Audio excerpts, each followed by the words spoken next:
مامۆستا من گەنجێکم تەمەنم 22 ساڵە. خۆتە من درێژ بیت. قوربانە بم لەگەڵ هەموو موسڵمانێکە ئینشەڵڵا. مامۆستا مدەیەک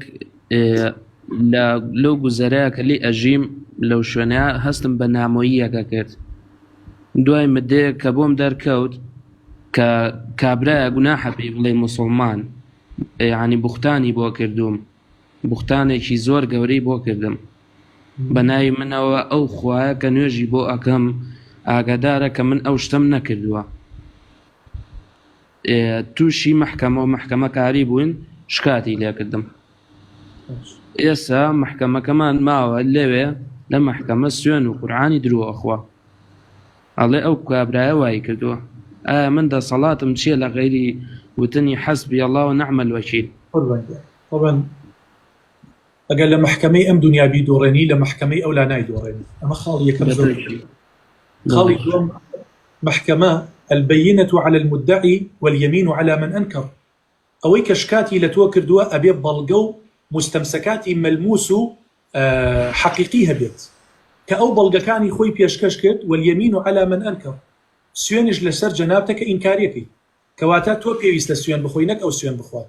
ئەگەر حاکمێک بە سوێندی ئەو تۆ حکم بادەوە حاکم نییە، بەڵکو ئەبێ ئەو بەڵگەیەکی حەقیقی، یعنی چۆن بڵێ بەڵگەیەکی مەلموس و بینراو بێنێت، ئەو لەسەر ئەو بەڵگە مەلموس و بینراوە تۆ حکمدا غەرامەی تۆ بکە. ئەگینان حاکم بۆی نییە لەسەر سوێندی ئەو، چکە ئەو نابێت سوێن خوا، ئەبێ ئەو بەڵگە بێنێت، چونکە ئەو شکاتی لە تۆ کردووە، تۆ ئەبێ سوێن بخۆیت. ئەمە یاسایەکی شەرعیە، البەیینەة عن المدعی واليمین على من أنكر.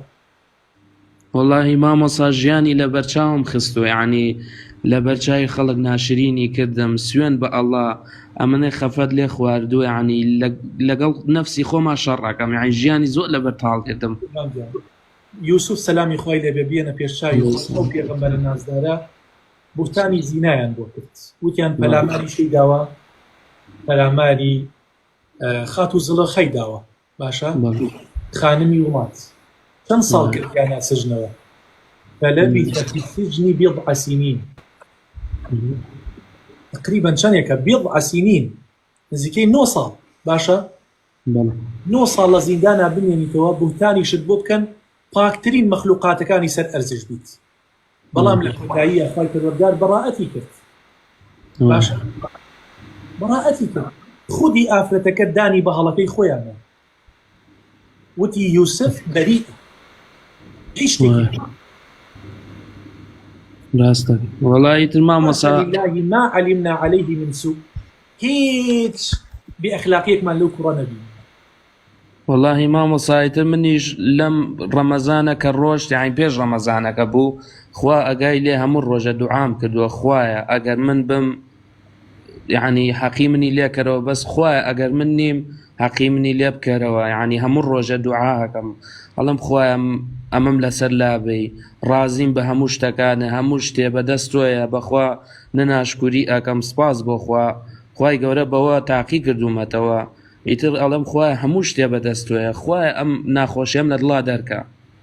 خوای گەورە بەهاناتەوە بێمەش دوعات بۆ بکەین ئینشەڵڵا لەسەر حەقی خوای پەروەردگار لە دنیا و لە قیامەتا سەرفراز و ڕوسور بکات یا ڕەبی. خوای گەورە دەرگای خێر لێ بکات، ئەو ناڕەحەتی و ناهەمەتیەشت بەسەر نابێت.